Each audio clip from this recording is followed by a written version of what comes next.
est 23 h, bonsoir à tous. Merci de votre attention. Voici les titres à la une de l'actualité ce vendredi.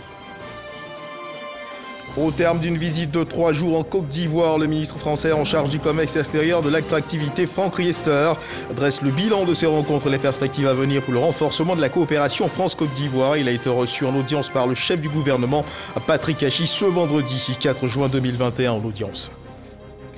Les examens à grand tirage de la session 2021 ont été lancés ce vendredi par le ministère de l'Éducation nationale et de l'alphabétisation. 1 384 899 candidats composeront à ces examens. Excellence et transparence doivent primer.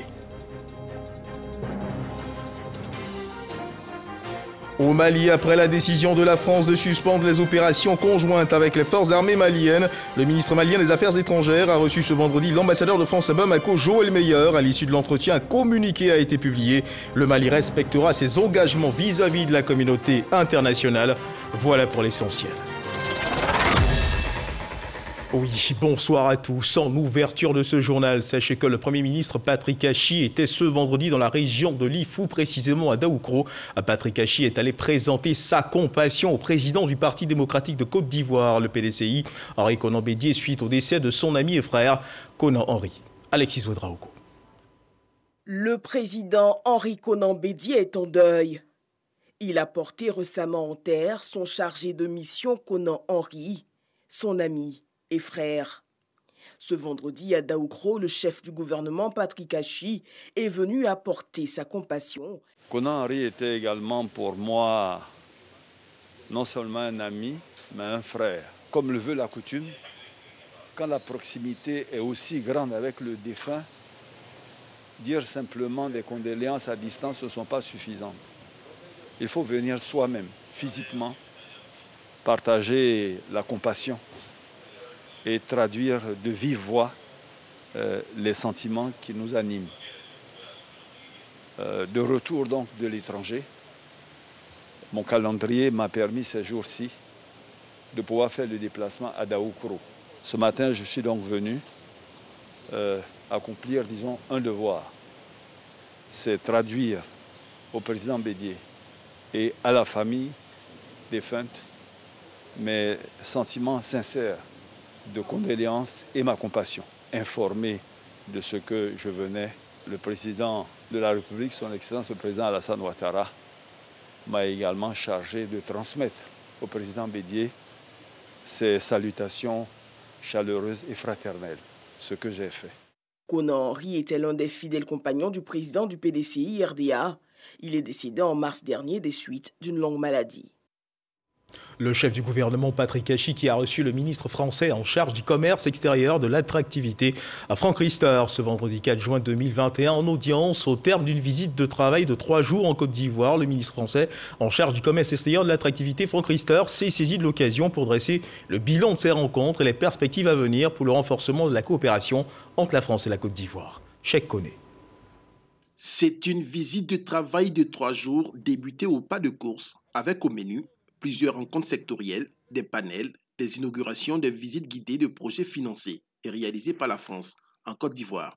Au terme de ce marathon, Franck Riester dresse le bilan à sa sortie d'audience avec le Premier ministre, Patrick Hachi. Ça a été une visite bien chargée autour de la réaffirmation de la volonté du président Emmanuel Macron de renforcer les liens entre la Côte d'Ivoire et la France pour voir de manière très concrète comment on peut renforcer nos échanges commerciaux, notamment faire en sorte qu'il y ait davantage d'exportations ivoiriennes en France et que ces exportations soient plus porteuses de valeur ajoutée, c'est-à-dire qu'il y ait davantage de transformations ici réalisées en Côte d'Ivoire pour des exportations vers la France, mais aussi à travers ces partenariats des exportations vers d'autres pays, qu'ensemble nous puissions bâtir des chaînes de valeur, des chaînes de production, des partenariats qui nous permettent d'exporter des produits depuis la Côte d'Ivoire ensemble vers le reste du monde. Beaucoup de choses à l'ordre du jour de ces 3 jours ici en Côte d'Ivoire, mais surtout un plan d'action pour les semaines et les mois qui viennent, pour concrètement, au-delà des discours, on puisse traduire ça dans des actes, dans des partenariats, dans des exportations et dans des réussites communes. Et c'est ce que nous allons nous atteler à faire avec mon collègue et ami ministre de l'Industrie et du Commerce. Plusieurs projets dans les domaines de l'environnement, du développement durable et de l'énergie ont intéressé la délégation française. Et sachez que le ministre français en charge du commerce extérieur, de l'attractivité, Franck Riester, a également été reçu par la ministre d'État, ministre des Affaires étrangères, de l'intégration africaine de la diaspora, Kandia Camara. Le ministre français en charge du commerce extérieur, de l'attractivité, rappelons-le, conduit une délégation forte de 40 représentants d'entreprises françaises. Une visite qui s'inscrit dans le cadre de l'intensification de la diplomatie économique et du renforcement des liens entre la France et la Côte d'Ivoire. Dans l'actualité nationale également, le gouverneur du district d'Abidjan, Robert Begré-Mombé, a rencontré une quinzaine de chefs d'entreprise françaises exerçant dans divers domaines d'activité, notamment dans le secteur de la construction, du logement, d'infrastructures sanitaires et du transport. Robert Begré-Mombé leur a présenté ses projets pour le développement du Grand Abidjan. C'était ce vendredi dans la commune du Plateau. Nous y reviendrons dans nos prochaines éditions. Autre action initiée par le gouverneur du district autonome d'Abidjan, Robert Begré-Mombé, cette table ronde organisée avec les partenaires techniques et financiers de l'institution en collaboration avec le Fonds mondial pour le développement des villes. Il s'est agi pour eux d'examiner les projets urbains initiés et mis en œuvre par le district autonome d'Abidjan, mais surtout les projets dits prioritaires en quête de financement. Les partenaires techniques et financiers se sont engagés à mobiliser les ressources et les financements pour la mise en œuvre des différents projets. C'est ce que nous dit Franck Quadio. Le ministre gouverneur du district autonome d'Abidjan, Robert Begré-Mombé, échange avec les partenaires sur la question du financement des projets et actions de développement urbain prioritaires du Grand Abidjan. Nous visons 3 grands domaines d'action. Le premier domaine, ce sont les projets marchands qui peuvent procurer des recettes au district autonome d'Abidjan. Le deuxième grand groupe de projets, ce sont les projets qui ont un doux caractère marchand et social. Donc il y a une homogénéité d'action que nous voulons rechercher. Être fort pour être généreux. Les enjeux urbains tels l'aménagement et les logements sociaux avec 25 000 logements sociaux ou encore le transport avec le téléphérique d'Abidjan, voire l'embellissement des ronds-points et espaces publics ont dans le détail été expliqués aux bailleurs et partenaires financiers. L'idée soutenue par le Fonds mondial pour le développement des villes est de sonder les initiatives d'investissement pour la mise en œuvre de partenariats solides à venir. Et sur la question, Robert Begré-Mombé et le représentant du ministre de la Construction, partenaire technique de premier plan, affichent leur optimisme. On doit retenir aussi la volonté des bailleurs de fonds de nous accompagner en faisant en sorte que là où il y a eu du succès, nous puissions tirer profit de l'expérience dans ces succès. Là où il y a eu quelques difficultés, nous aider aussi à corriger ces difficultés et à tirer bénéfice de l'expérience des autres. C'est la collectivité territoriale étant un acteur de développement territorial, peut aussi présenter ses projets, pour avoir des financements auprès des bailleurs. Donc nous encourageons le district à soutenir ces types d'initiatives et nous encourageons aussi les partenaires au développement. Cette rencontre avec les partenaires financiers pour l'accompagnement des programmes en quête de financement a été aussi l'occasion pour le ministre-gouverneur Robert Begré-Mombé de passer en revue les programmes urbains de l'État et ce, sur initiative propre exécutée par son institution.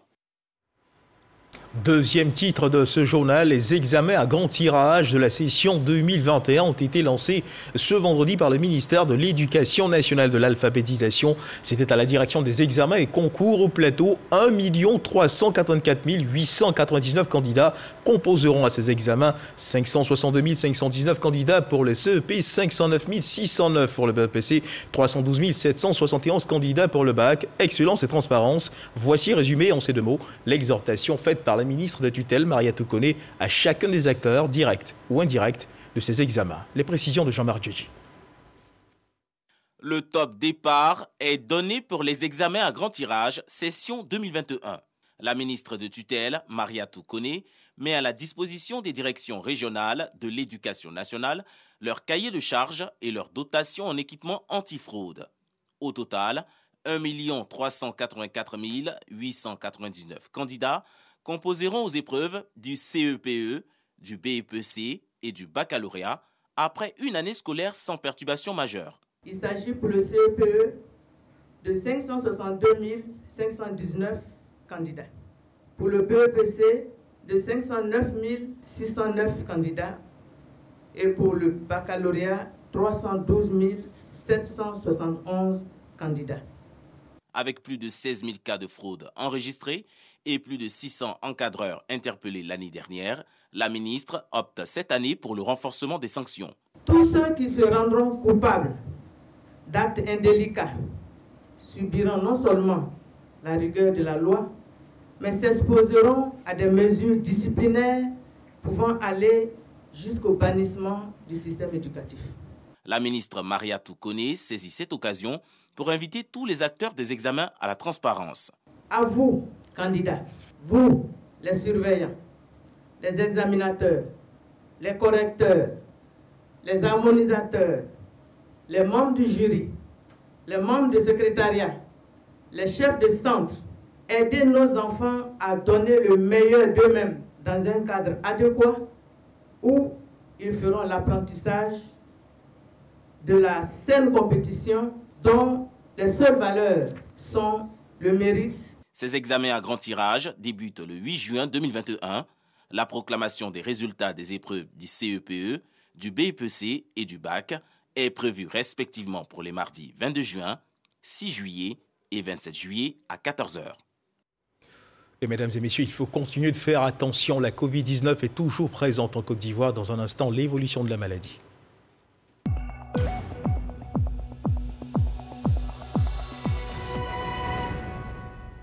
Le ministère de la Santé, de l'Hygiène publique et de la couverture maladie universelle a enregistré ce vendredi 4 juin 2021 46 nouveaux cas de Covid-19 sur 2759 échantillons prélevés, soit 1,7% de cas positifs, 68 guéris et 0 décès. À la date donc du 4 juin 2021, la Côte d'Ivoire, notre pays, compte donc à 47 435 cas confirmés, dont 46 915 personnes guéries, 306 décès et 214 cas actifs. Le nombre total d'échantillons est de 657 347. Le 3 juin, 12 227 doses de vaccins contre la Covid-19 ont été administrées, soit un total de 579 715 doses administrées. Le ministère de la Santé, de l'Hygiène publique et de la couverture maladie universelle invite toutes les personnes de plus de 18 ans à se faire vacciner dans les centres de vaccination. La vaccination contre la Covid-19, rappelons-le, est gratuite et volontaire. La lecture, l'écriture et les mathématiques. 3 disciplines dans lesquelles les élèves des classes de CP1, de CP2 et de CE1 connaissent bien de difficultés. C'est une enquête réalisée en 2018 qui le révèle. Afin d'aider les élèves de ces classes primaires à mieux y faire face, un programme dénommé le PAPS, le projet d'amélioration des prestations des services éducatifs, ou projet désigné « Mon enfant apprend mieux à l'école » a été mis sur pied. En phase d'expérimentation dans 6 régions de la Côte d'Ivoire, le projet semble aujourd'hui impacter positivement ces enfants. Qu'en est-il exactement? Plus de précisions dans ce dossier vide ici que vous propose la rédaction.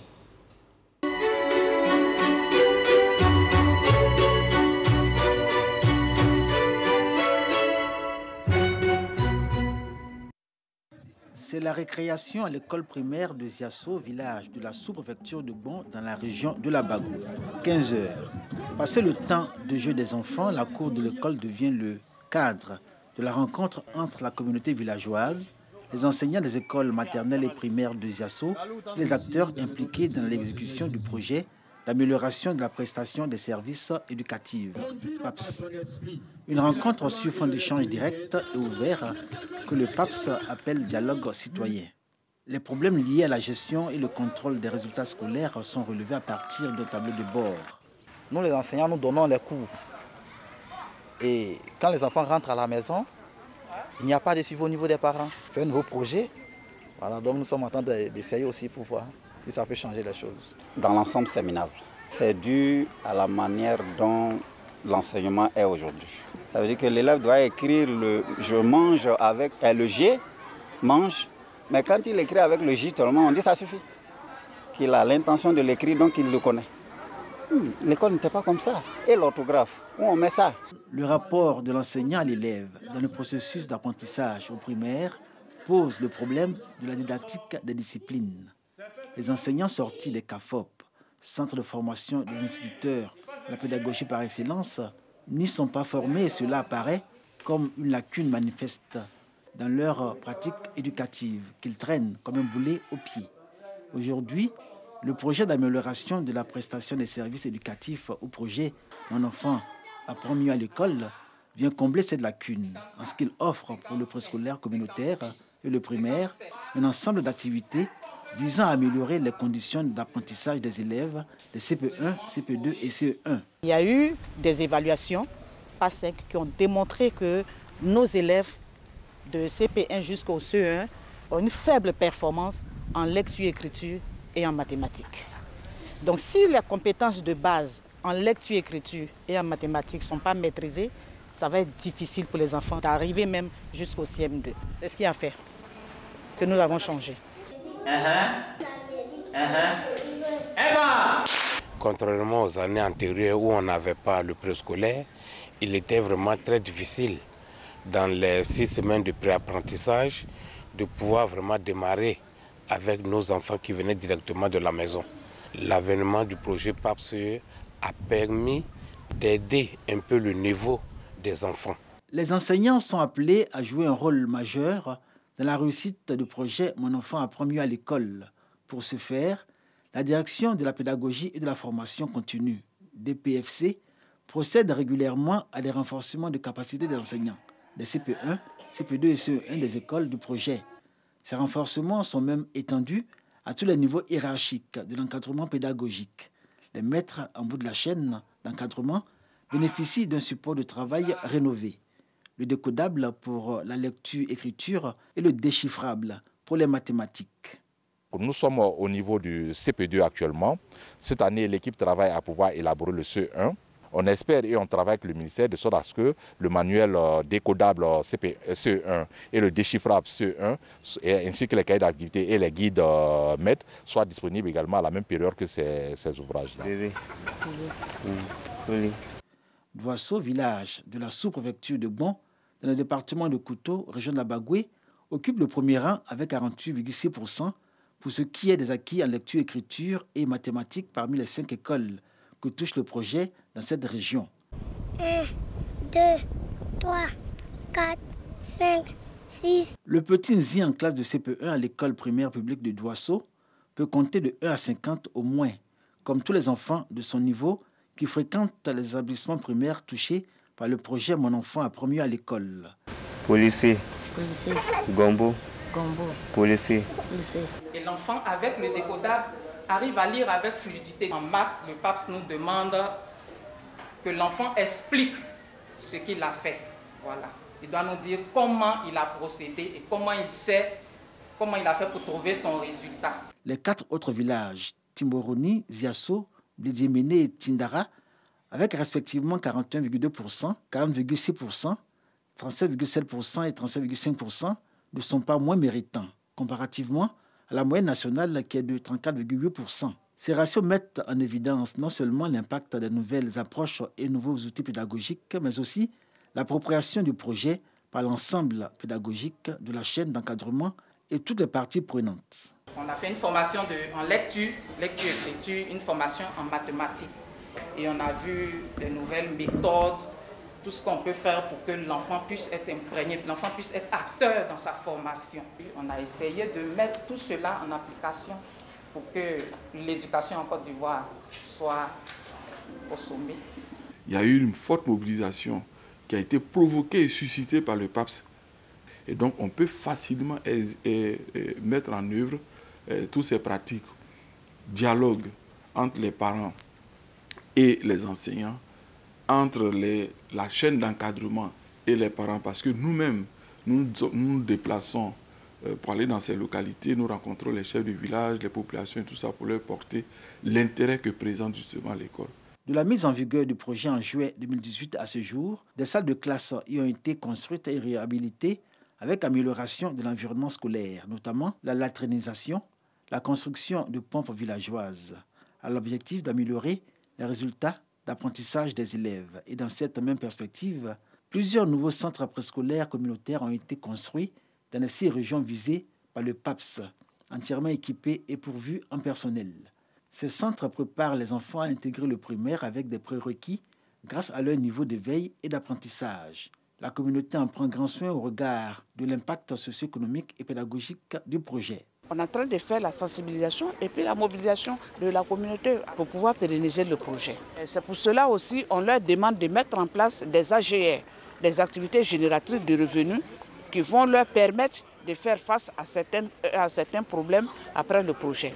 Il est vraiment nécessaire que tous les acteurs, toutes les parties prenantes, c'est-à-dire les parents d'élèves d'abord, les enseignants, la chaîne d'encadrement pédagogique et les directions centrales du ministère puissent accompagner le projet de sorte à ce que les résultats puissent être des résultats objectifs et que cela puisse pouvoir permettre de pouvoir dire si on actionne tel levier, si on touche à tel autre levier, voilà ce qu'on peut obtenir en termes d'amélioration de la qualité. 150 écoles en Côte d'Ivoire expérimentent le projet Mon enfant apprend mieux à l'école avec les élèves des niveaux CP et classes maternelles dans un environnement d'apprentissage des enfants amélioré. Autant que les infrastructures. Toutes les parties prenantes du projet montrent leur détermination à s'approprier le PAPS, entrevu comme le modèle pédagogique capable d'améliorer les résultats d'apprentissage dans les écoles primaires. Voilà, le PAPS, un projet à suivre de près et à surtout encourager, un dossier signé Eugène Atoubé. Et puis pour ce qui concerne l'élection législative partielle du 12 juin 2021, 6 circonscriptions sont concernées pour 6 sièges avec 26 candidats. La campagne a démarré ce vendredi 4 juin à minuit et elle prend fin le jeudi 10 juin à minuit. L'Institut de formation politique Amadou Gon Coulibaly a fait sa rentrée académique. Objectif de cet institut, former des étudiants aux notions de la politique en vue d'en faire des dirigeants, mieux des leaders qui s'y connaissent. Plusieurs membres du gouvernement présents à cette rentrée académique ont pu partager leur expérience avec les étudiants présents. Idem pour le ministre français en charge du commerce extérieur et de l'attractivité, Franck Riester. Éric Corré. C'est à la suite d'un test rigoureux que ces 200 étudiants ont été retenus. Leur formation qualifiante va durer 6 mois.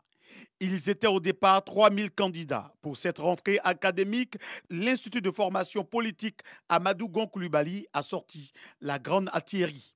Plusieurs membres du gouvernement présents. Vagondo Diomandé représentait le Premier ministre Patrick Kachi. Il s'agit de faire en sorte que l'élite de la Côte d'Ivoire de demain puisse être formée et que cette élite-là soit bien formée. Mais aussi, il s'agit d'accompagner l'élite qui a la destinée du pays pour dire, en gros, que chacun se retrouve dans ce panel. Certains ministres ont eu l'occasion de partager leur expérience avec les étudiants. Un ministre de la République française a également participé au débat. Comment finalement être acteur plutôt que spectateur? Comment, par son action, son énergie, son temps, faire en sorte qu'on puisse être un acteur plutôt qu'un spectateur? Ne pas regarder ce qui se passe, mais agir sur ce qui passe. Et pour la mémoire de l'ex-premier ministre Amadou Gon Coulibaly, sa famille politique était présente. La personne d'Amadou Gon Coulibaly, naturellement déjà, commande que nous soyons là. Le socle d'un pays repose sur la jeunesse. Et nous avons envie, pour nous qui avons une somme d'expérience, que nous puissions donc, à travers l'Institut Amadou Gon Coulibaly, qui incarnait beaucoup de valeurs, il était donc bon que nous soyons tous présents pour apporter notre pierre à l'édifice. Le président du conseil d'administration de l'Institut dit sa fierté. Pour nous, l'Institut démarre ses activités. Au-delà des personnalités reçues aujourd'hui, nous aurons périodiquement de grandes figures, qu'elles soient nationales, africaines ou internationales, pour justement donner le meilleur à ces jeunes qui ont été pris comme auditeurs au sein de l'Institut de formation Amadou Gon Coulibaly. Quant aux apprenants, ils repartent satisfaits. Ce que moi je retiens, c'est qu'on peut allier la vie politique et la vie professionnelle. Et en politique aussi, il faut de l'audace, il faut de l'engagement et également de la conviction. Le fait d'avoir pu échanger avec des ministres de la République de Côte d'Ivoire comme ceux de la République de France me permet d'avoir un autre regard sur la formation de la jeunesse et d'augmenter mon engagement même au sein de la politique de notre pays. Et on continue de parler politique. La Chambre nationale des rois et chefs traditionnels s'est réunie hier jeudi à Yamoussoukro pour échanger sur le retour de l'ex-chef de l'État Laurent Gbagbo. À l'issue de cette rencontre, les têtes couronnées ont salué la nouvelle du retour de l'ancien président de la République au pays pour accélérer le processus de réconciliation nationale. Konaté Moussa. Les rois et chefs traditionnels se prononcent sur le retour et l'accueil de Laurent Gbagbo. Les têtes couronnées se sont réunies jeudi 3 juin à Yamoussoukro pour échanger sur la question. Cette réunion intervient suite à des échanges avec le comité d'accueil de l'ex-chef de l'État. La réunion s'est tenue ce jour, mais en l'absence de l'autre parti qui avait pourtant promis aviser de son absence éventuelle en cas de nécessité. Des échanges précédents avec des émissaires du président Laurent Gbagbo, il résultait 2 messages. Dans le premier, le président Laurent Gbagbo nous transmettait sa volonté de regagner son pays dans un esprit de paix et de réconciliation nationale. Le deuxième message concernait l'accueil que le FPI pro-Gbagbo comptait réserver à son président et il demandait au directoire de s'associer à cet accueil en lui donnant le plus grand retentissement populaire. Après analyse des sujets abordés, les rois et chefs traditionnels donnent leur position. Le directoire salue et approuve le retour du fils au pays qui revient pour accélérer le processus de réconciliation nationale, nous dit-il. Quant au deuxième aspect, relatif à l'accueil, la totalité des chefs déclarent ne pas se sentir qualifiés pour y participer. Tout en félicitant ce retour qui contribuera à la réconciliation, la Chambre nationale des rois et chefs traditionnels souhaite que tout se passe dans la paix et la sécurité. Et dans l'actualité nationale, ce communiqué de la HACA, la Haute Autorité de la Communication Audiovisuelle, relatif à l'agression de journalistes au siège du PDCI RDA. La Haute Autorité de la Communication Audiovisuelle HACA a eu connaissance de ce que des journalistes de la presse audiovisuelle mandatés pour couvrir la visite du ministre de la Réconciliation et de la Cohésion nationale, M. Kouadio Konan-Bertin, au siège du Parti démocratique de Côte d'Ivoire, le 3 juin 2021, ont subi une agression physique ainsi qu'une destruction de leur matériel de reportage.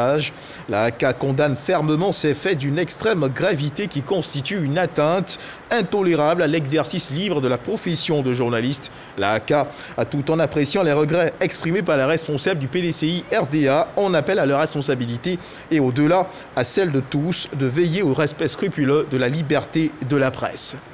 Mesdames et messieurs, le reportage qui va suivre rend compte d'un fait divers digne d'une série policière, un braquage de véhicules suivi d'enlèvement de détenus au tribunal de première instance de Bouaké. Yana Birodrigue est extrait du bureau de la juge d'instruction par 2 de ses acolytes. Très armés, le malfrat et sa bande se sont enfuis, emportant avec eux le véhicule de la juge d'instruction. Les circonstances des faits racontées avec Kouadio Kwame.